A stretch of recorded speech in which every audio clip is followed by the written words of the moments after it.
Hi, my name is Tanya, and me and my husband and children are moving this year. Yay! And we will be going to a new community in Bear, and we're like totally excited. Um, I am here to talk to you about one of the meetings that we have experienced, and that is the pre-construction meeting. Now, if you are a buyer of new construction, you know that there are multiple meetings.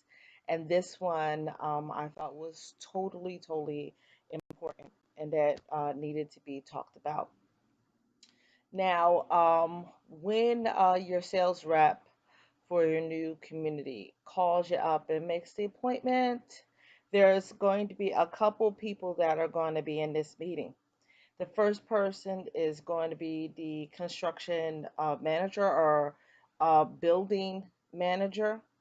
There will also be yourself, and if you have a significant other, you should also have your real estate agent there to represent you, and they may have a superintendent that might also be a part of the mix. However, we didn't. So we also had, unfortunately, our real estate agent was not available. So I decided that we definitely need another set of eyes in our corner. So I brought my father, who knows, you know, a ton about carpentry and construction, and would bring a little extra wisdom to the meeting. Now, there is some planning that you definitely should do before going into your pre-construction meeting. The first thing you should definitely do is read over that huge contract that they give you. Of course, it's thicker than whatever, not as thick as the Bible, but pretty thick. Okay. I read it over a couple times and did highlighting so that I am clear about what we're going to talk about and also to manage my expectations, which is something I'm going to talk about again toward the end. After reading over your contract and you're sure about everything, delivery dates, money that you're supposed to give them, the earnest money, and all that has been taken care of, start a question list. Now, I made my question list from Googling a multitude of other people who went to a pre-con meeting and either asked the question or wish they asked the question. And then I kind of threw the list off on my father and let him look at it as well. I think that there is no stupid question. And my father also thinks there's no stupid question, but he also believes in not wasting other people's time. So that's the reason why I had him look at the list, because sometimes you're like so excited, you're asking questions that maybe you already have the answer for, or this is not the meeting for it. Like you're going to have another meeting after this, your drywall meeting, and then you're going to have like a walkthrough and orientation. So there are a couple meetings where you may not need to ask, some of these questions. And guess what? They may not even be important. However, I wrote this huge list. It's like 20 questions, all kinds of stuff. Like I wanted to know first, when were they going to start working? When was the drywall meeting? Like I'm like, when's the next meeting going to happen? I wanted to know about window screens. I want to know about how many plugs they're going to have in there, where's going to be the location, the sump pump. I really wanted to do my homework so that I had a clear understanding of what was going to go down with this house.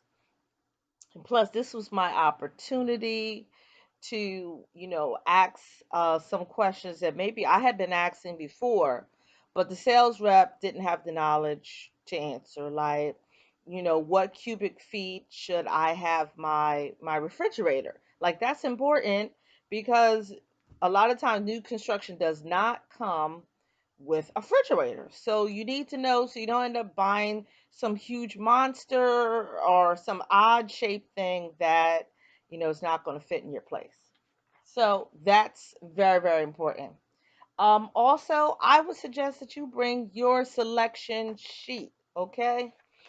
If you're in new construction, you know exactly what I'm talking about. The color meeting and the floor meeting. We had two separate, sometimes they're done together, and that is to determine, the type of flooring you're going to have, type of cabinets, hardware, all those, cute little bells and whistles that, are going to make your house really sparkle and make it a signature of yourself. Okay. Bring that sheet with you. I can tell you this sheet has caused me so much problem. It has been done over like three, four times. Not because we were indecisive, but because when we changed houses, it had to be done over. And then when, a number was left off, it had to be done over. And a phone number was wrong in the front, it had to be done over. So, you want to make sure that your builder has the right selection sheet and we're not, rescheduling this meeting so that he can have all the information. Have it all ready for him just in case he needs it. Now, our builder, he was really, really good. He had the right form. We went through it anyway, you know. And he gave me a really good understanding on why he needed this form so quickly. Like they need this in order to take off building your place and to not stop, and that there be no questions. Like I akin it to the telephone game. You know how there's like 10 people and one person says one thing at one end, and by the time it gets to the other end, it's something totally different. This, my friend, is the telephone game. So you want to have this all in writing and everybody can see it and they can all be speaking the same thing, same language. Okay. This meeting is going to be super informative. If you are a carpentry type of lover like myself, you are going to die. You're going to love this meeting to death. My father, he loved the idea of knowing what was behind the walls and where things were situated, what they were going to do. Like they talk about the grading and um, the type of HVAC and electrical system that you're going to get, and how it may estimate out to a savings in your electric and gas bill, which I was really, really excited about. So that's what this meeting's about. So they're going to look at your house from top to bottom and go over everything. Okay. So that'll be a great part of the meeting. Okay. The other thing to keep in mind is that you're also going to talk about your warranties, which I would say make sure you make notes of it on your paper. Like write all of this information down because you're super excited, and if you're like me, I'll hear and I'll go, "Oh my God, that is like the greatest information." And then like 2 weeks later, I'll be like, "What did he say? Did he say that?" I'm not sure. Write it down so you know exactly. Then maybe even write it down again. Who knows? Um, when you get to the end of your pre-construction meeting, you're going to have an orientation contract that you're going to sign that's going to say X, Y, and Z. We went through the house. Our estimated delivery date is going to be blah, blah, blah. They're going to give you a 2-month window. Now, I was told the 2-month window was just in case incidents or strange things happen, strange delays that will cause this process to be held up. Um, so this keeps everybody from having a panic attack when your house is not ready by a certain date. I can say, hey, I got a 2-month window here. I got a couple more weeks to get this done. I mean, our guy was even like, when we are ready, the last 2 weeks, I don't even want you to come to the place because I want to surprise you because it's going to look like fantastic. Now, of course, I like that because it makes me think of Ty Peddington. But in all reality, try to stay out of the builder's way. You don't want to be a nuisance or slow down the process. Don't be going up to the building people asking why is this going on, and a nail popped out of there. For real, it's like painting. you know it starts out abstract and then they get to the details. So maybe in the beginning you'll see a whole lot of stuff that looks weird, and you're not really sure what's going on. Don't ask them. If anything, ask your builder. Make that one of your questions, to ask them, hey, if you do you have a phone number that I can call you at in case I have a question about something? But make sure your questions aren't like those really specific, like, I saw a nail popped out of the garage. Do you know when you guys are going to fix that? That's not in the big scheme of things. The big scheme of things is the HVAC installed correctly? Has the electrician, had a chance to come out and test it? Did the building manager come out and make sure everything is working? Like, the big picture, stay on the big picture. Worry about details later. Okay, you're going to have plenty of time for that.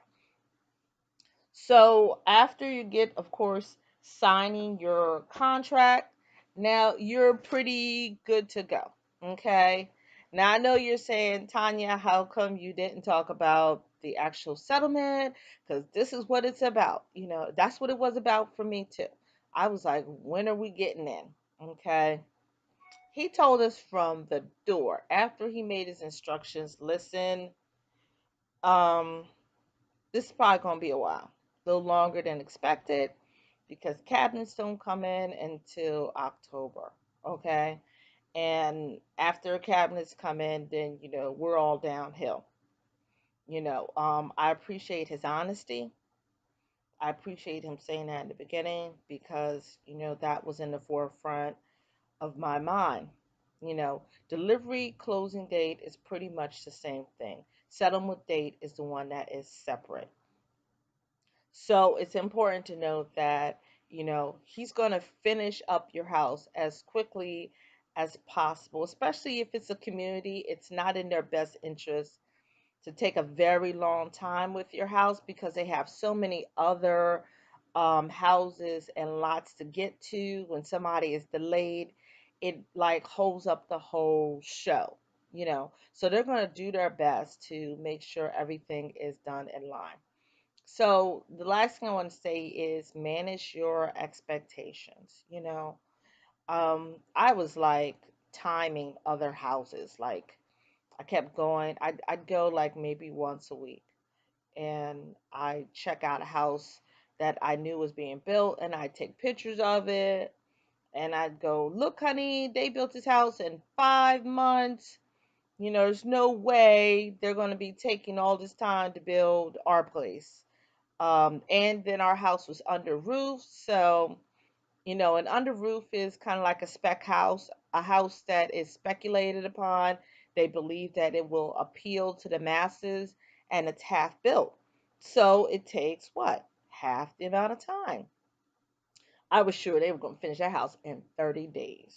Okay. However, I was told that is not the case. It's going to take a little longer than that. So, I wasn't happy about it, but it's not going to be forever. You know what I mean? Like, keep that in mind. And when you're thinking about when your place is going to be done, I would say make sure that you keep a journal. You know, write down your feelings, your anxieties about stuff. Hash it out so that you can like manage your own emotions around this. Um, Talk to your spouse, you know what I mean? Try to get some perspective of things. And, I would say just keep in mind the bigger picture. That's what I do. I'm thinking my house is going to be ready. way before Thanksgiving. Like that is super, super cool. My house is going to be ready before Christmas. Super, super cool, So, I can wait a little longer. I can wait a little bit. I've been waiting this long. I can wait a little bit, a few more weeks. So I'm excited. I know that if you are in this particular position and you're working toward your house being built, you are super excited too. I'd say read blogs, look at stuff, and then find other things to do outside of, wishing your house was built. Make lists. I made like thousands of lists. I made savings lists. I made what to do in 60 days, what to do in 30 days. I made sure I had boxes so I can box and purge. Make sure you don't take a whole bunch of crap that you don't want into your new house. So this is like a time for you to re-examine, what's going to go into this new start, this new beginning. So I'm really excited for you guys.